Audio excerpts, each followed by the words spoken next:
Hi guys, thank you very much for joining me. My name is Tom and I'm the Tech Chap, and this is my unboxing and first impressions video for the brand new 4th generation Apple TV. This is the 32GB model, as we can see on the back here, which you can also get a 64GB version for a little bit more money. This is £129 or $149.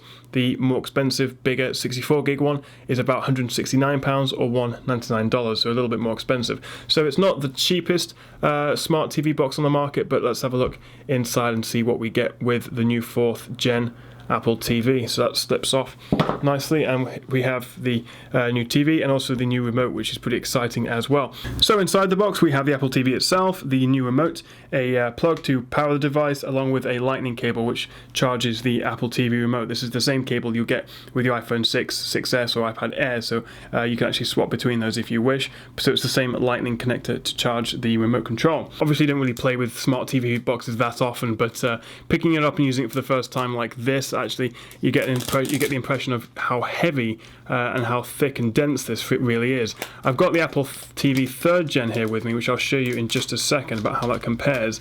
But as I take this plastic cover off, it's obviously got the almost an identical design to the previous generations of device. Nothing really new here or particularly exciting. In fact, really, it's just a lot heavier and a lot chunkier, a lot taller as well. Once I take this final wrap off, we have the device here. So very smart, very nice looking black plastic, glossy, so fingerprint magnet and no doubt a dust magnet as well on the sides.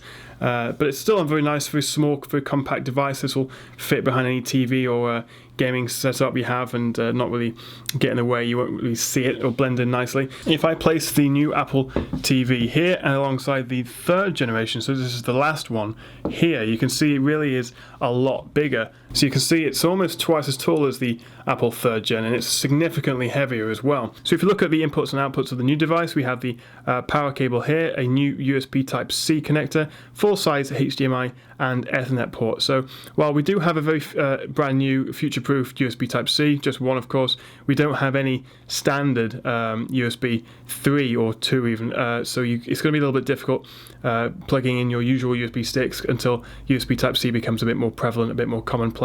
You're probably going to have to get connectors and adapters for this. But if we have a quick look at how the previous one compares, it's quite similar, except the difference here is you have a micro USB as opposed to a USB Type-C. We still have the same full-size HDMI. The previous generation actually has the optical out as well, which is quite good for setting up your sound. That's something we're missing here. In fact, that's the most obvious thing that we're missing with the new 4th gen one, which is a surprising absence. So the new Apple TV remote is very light, very comfortable to hold. The back looks a lot like an iPad back or an back of an iPhone. On the front we have a brand new glass trackpad, which reports say is very nice to use and very responsive. We'll give that a try. Alongside a home button, menu button, dedicated Siri button, play, pause and volume rockers. As I say, this is charged by a lightning port at the bottom, so that's convenient. You can use the same connector that charges your iPhone if you wish.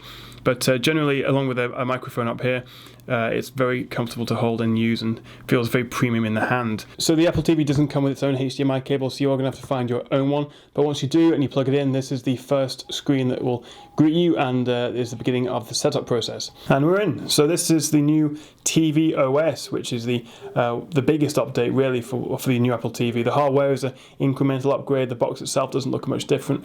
But aside from the new remote, it's this new tvOS, which is the new big deal, and as Apple say, it's all about the apps.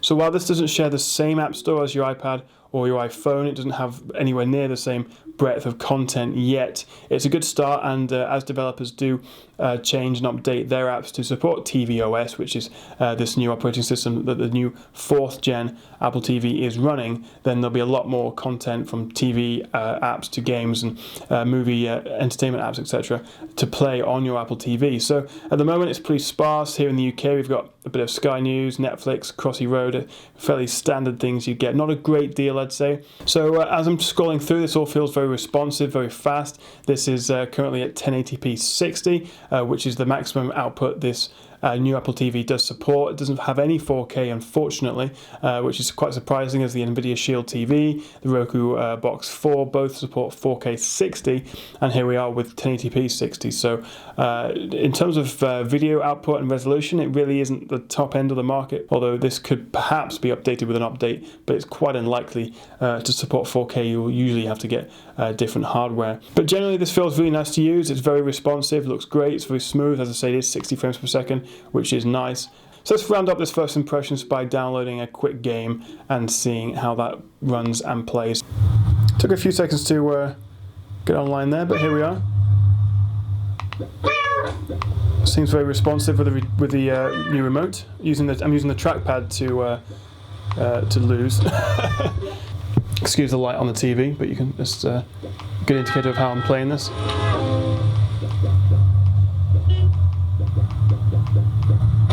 Okay, not great, but you get those really nice to use, really fast. This looks great, and you can see if I press the menu button here, we'll go back to the home screen, and again, if we press the microphone button, we should activate Siri. What time is it? Oh, I've got to hold it apparently. Okay. What's going on?